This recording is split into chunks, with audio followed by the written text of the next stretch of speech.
Hi, this is Dawn Olszewski and welcome to another episode of How'd She Do That? And today we're going to make this beautiful card.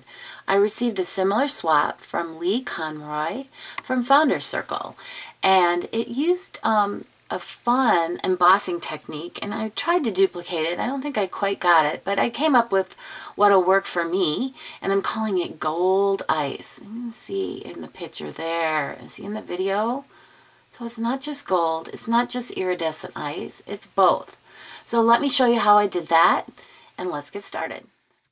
The first thing that you're going to need is the Apothecary Accents. These are framelits for the Big Shot. There are 4 images in here. I'm using this large one. You'll want to take a 5.5 by 3.5 sheet of cardstock, and then that's very vanilla, and you'll want to cut it down to that.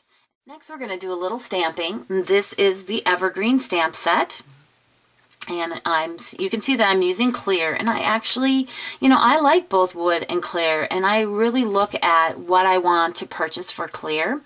And if I see that I am doing things like two-step stamping, or I want to put multiple images on one block, that is a clear way for me to go for.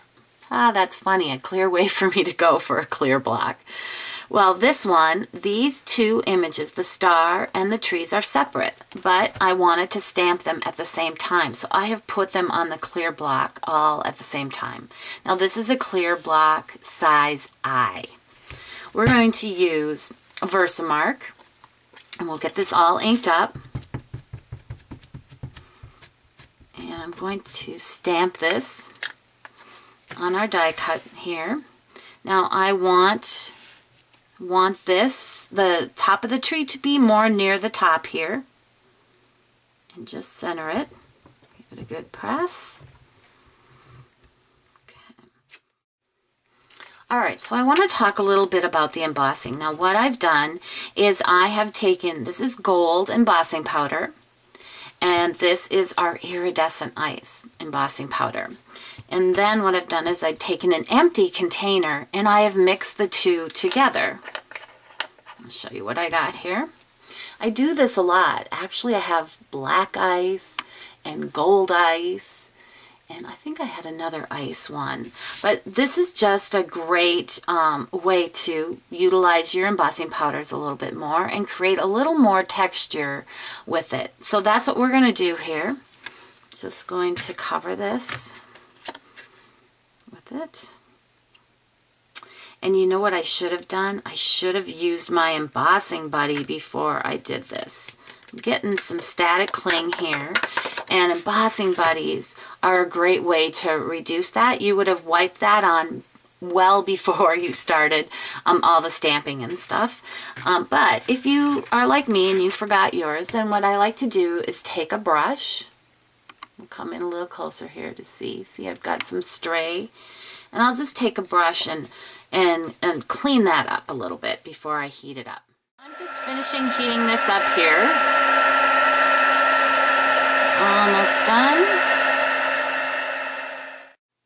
I wanted to show you the difference between the gold ice. See how there's a bit of a glimmer to that? There you go.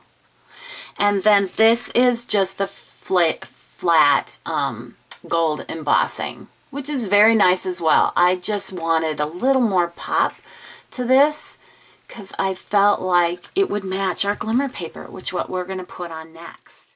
This is the champagne glimmer paper, and all I've done is I've cut a piece so that the flat edge would meet across on this point to this point. I'm going to put that on with our multi-purpose liquid glue here, and just put a little bit on.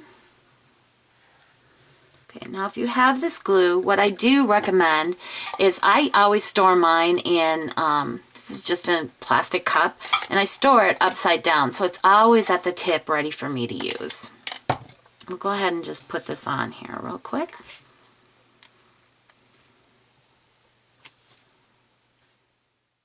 Okay, so next we're ready to kind of put our card together, and you can see that I've already done some texture embossing. That's with this folder. It's called the Holiday Frame.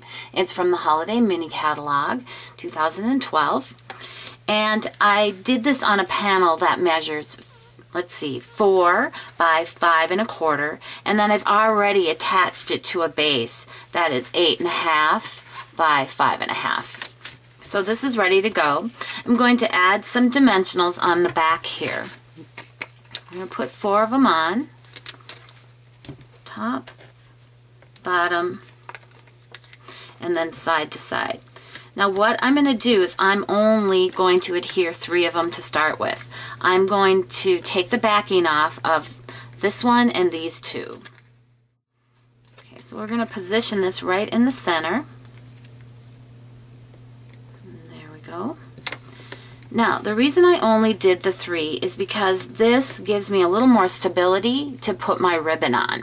Now the ribbon that we're going to use is the 3 1/2 inch scallop tulle ribbon, and this is Cherry Cobbler. I love this. You can kind of just maybe twist it up or roll it up, however you want to do that. And then we're just going to tie it on.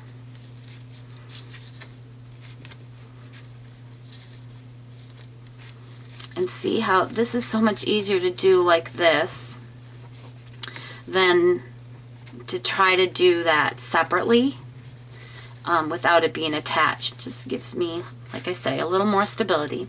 I'm going to trim some of those off with my scissors here.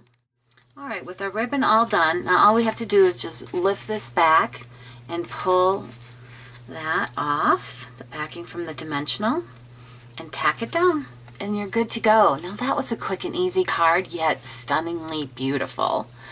So I hope you enjoyed that. Be sure to stop by my blog at DOstampingWithDawn.com for lots more inspiration and creative ideas.